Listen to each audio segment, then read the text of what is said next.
We are standing on the levees at Washington Artillery Park in New Orleans. The Mississippi River is behind us. Café du Monde is to the right. Ahead is Decatur Street with a line of mule-drawn carriages awaiting tourists. Ahead is Jackson Square with its equestrian statue of Andrew Jackson, the hero of the Battle of New Orleans and 7th President of the United States.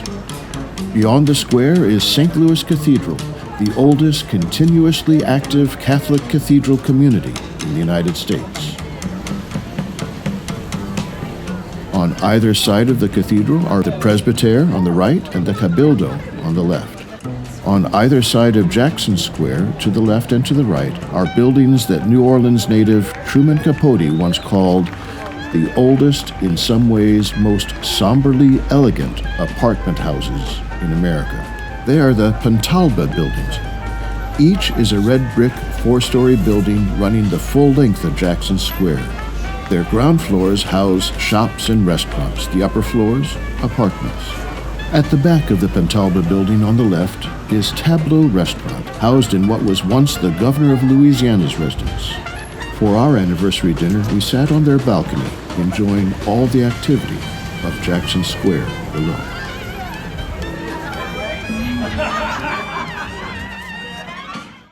First-time visitors to the French Quarter might suffer the line at Café du Monde for beignets so they can check an item off their tourist bucket list. But we prefer Royal Street, which runs parallel to Bourbon Street but is 1 block closer to the river and 1 block quieter. There we find Café Beignet, a small space.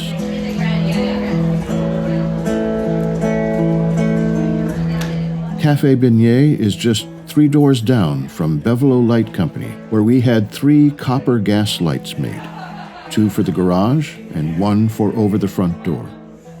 Down a bit farther, near the cathedral and next to Reverend Zombie's voodoo shop, is the Hat Loft, Dee's favorite hat store, where she bought a classy item in memory of Diane Keaton.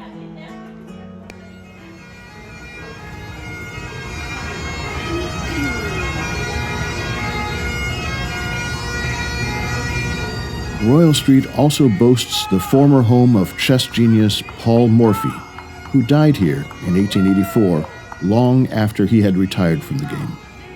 The building is now home to Brennan's Restaurant, where proper dining attire is preferred, and where gentlemen with kilts and bagpipes welcome the guests.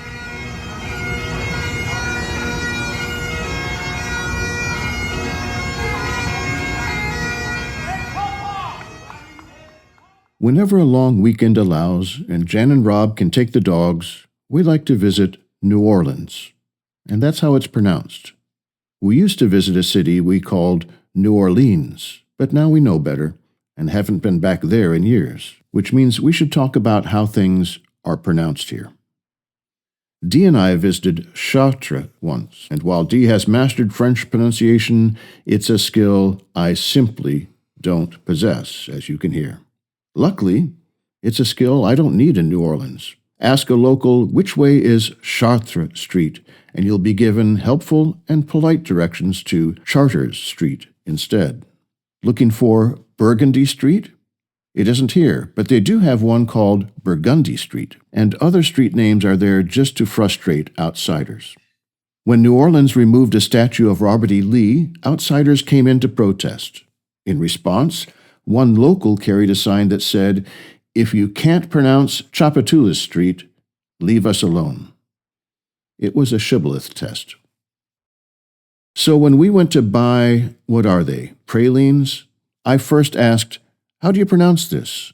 Which is why we now call them pralines. So when you visit, know that Calliope Street is Calliope Street, crayfish are crawfish, and pecans might be helpful in an emergency, but here the nut is pronounced pecans.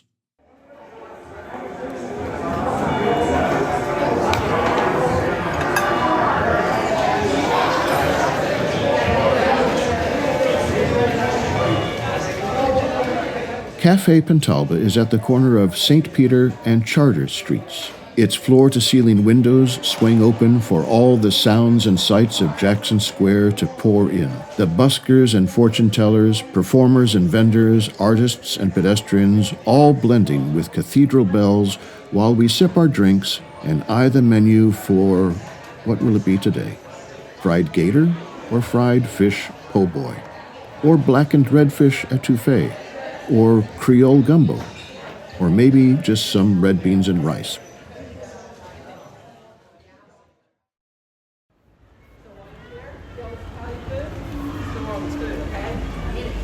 The iron fencing around Jackson Square has become a gallery where artists display and sell their creations.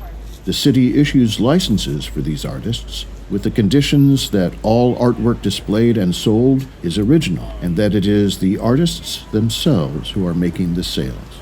That's where we met artist Jamie Chiarello, with whom we spoke for about half an hour one day and a bit longer the next.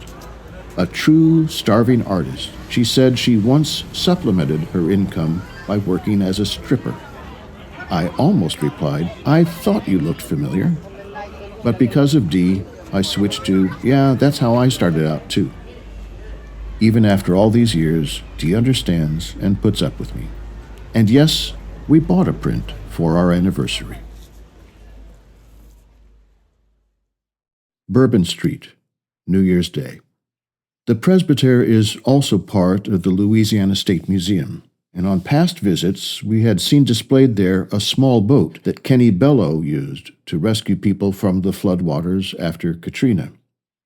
He saved over 400 people and whatever pets they had with them. The museum has moved that boat elsewhere now. In its place are 14 photographs, 14 crosses, and an information sign that reads as follows. On January 1st, 2025, a terrorist drove a pickup truck into a crowd of people celebrating the New Year on New Orleans' Bourbon Street. 14 individuals were killed and more than 50 injured, including 2 police officers. Victims of the attack ranged in age from 18 to 63. In the days following the attack, visitors to the site began creating a memorial at the intersection of Bourbon and Canal Streets. To commemorate the lives lost, they left crosses, flowers, candles, beads, and other items. On January 5th, volunteers from Lutheran Church Charities brought and installed these 14 white crosses, each inscribed with the victim's name, on Canal Street. They invited family and friends of the victims and other visitors to the site to write messages of hope and love on the crosses.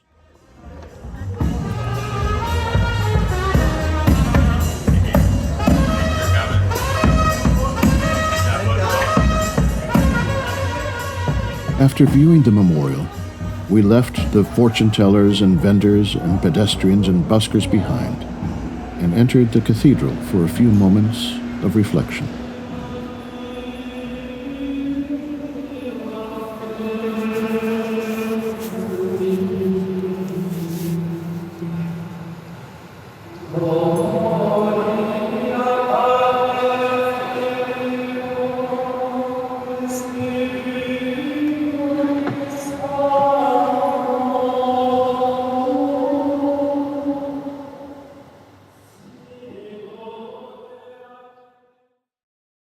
Crescent City Books has been a French Quarter tenant since 1992. The collection includes rare gems from estate sales, local authors, antique maps and prints, with prices ranging from a few dollars to a few thousand.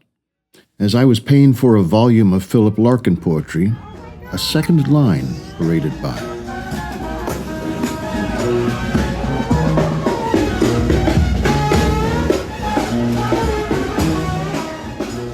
Second lines used to be just for funerals.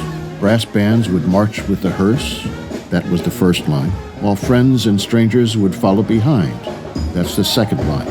Dee and I had the honor of witnessing just such a funeral once, and while jazz parade funerals still happen, brass bands now hire out to anyone wanting to celebrate anything, and strangers who might not even know what the celebration is all about are invited to second line along with them.